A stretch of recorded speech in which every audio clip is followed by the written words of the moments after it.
Jean chapitre 13. Avant la fête de Pâques, Jésus, sachant que son heure était venue de passer de ce monde au Père, et ayant aimé les siens qui étaient dans le monde, mit le comble à son amour pour eux. Pendant le souper, lorsque le diable avait déjà inspiré au cœur de Judas Iscario, fils de Simon, le dessein de le livrer, Jésus, qui savait que le Père avait remis toutes choses entre ses mains, qu'il était venu de Dieu, et qu'il s'en allait à Dieu, se leva de table, ôta ses vêtements, et prit un linge, dont il se ceignit. Ensuite il versa de l'eau dans un bassin, et il se mit à laver les pieds des disciples, et à les essuyer avec le linge dont il était ceint. Il vint donc à Simon-Pierre, et Pierre lui dit, « Toi, Seigneur, tu me laves les pieds. » Jésus lui répondit, « Ce que je fais, tu ne le comprends pas maintenant, mais tu le comprendras bientôt. » Pierre lui dit, « Non, jamais tu ne me laveras les pieds. » Jésus lui répondit, « Si je ne te lave, tu n'auras point de part avec moi. » Simon-Pierre lui dit, « Seigneur, non seulement les pieds, mais encore les mains et la tête. » Jésus lui dit, « Celui qui est lavé n'a besoin que de se laver les pieds pour être entièrement pur, et vous êtes purs, mais non pas tous. » Car il connaissait celui qui le livrait, c'est pourquoi il dit, « Vous n'êtes pas tous purs. » Après qu'il leur eut lavé les pieds, et qu'il eut pris ses vêtements, il se remit à table, et leur dit, « Comprenez-vous ce que je vous ai fait? Vous m'appelez Maître et Seigneur, et vous dites bien, car je le suis. Si donc je vous ai lavé les pieds, moi, le Seigneur et le Maître, vous devez aussi vous laver les pieds les uns aux autres. Car je vous ai donné un exemple, afin que vous fassiez comme je vous l'ai fait. En vérité, je vous le dis, le serviteur n'est pas plus grand que son Seigneur, ni l'apôtre plus grand que celui qui l'a envoyé. Si vous savez ces choses, vous êtes heureux, pourvu que vous les pratiquiez. Ce n'est pas de vous tous que je parle, je connais ceux que j'ai choisis.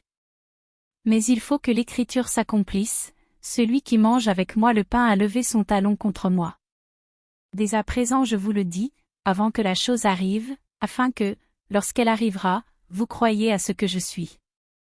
En vérité, je vous le dis, celui qui reçoit celui que j'aurai envoyé me reçoit, et celui qui me reçoit, reçoit celui qui m'a envoyé. » Ayant ainsi parlé, Jésus fut troublé en son esprit, et il dit expressément, « En vérité, je vous le dis, l'un de vous me livrera. » Les disciples se regardaient les uns les autres, ne sachant de qui ils parlaient. Un des disciples, celui que Jésus aimait, était couché sur le sein de Jésus. Simon-Pierre lui fit signe de demander qui était celui dont parlait Jésus. Et ce disciple, s'étant penché sur la poitrine de Jésus, lui dit, « Seigneur, qui est-ce » Jésus répondit, « C'est celui à qui je donnerai le morceau trempé. » Et, ayant trempé le morceau, il le donna à Judas, fils de Simon, l'Iscario. Dès que le morceau fut donné, Satan entra dans Judas. Jésus lui dit, « Ce que tu fais, fais-le promptement. » Mais aucun de ceux qui étaient à table ne comprit pourquoi il lui disait cela.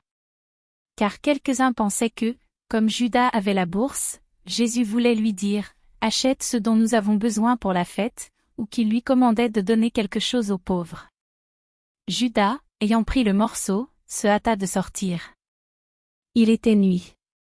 Lorsque Judas fut sorti, Jésus dit, « Maintenant, le Fils de l'homme a été glorifié, et Dieu a été glorifié en lui.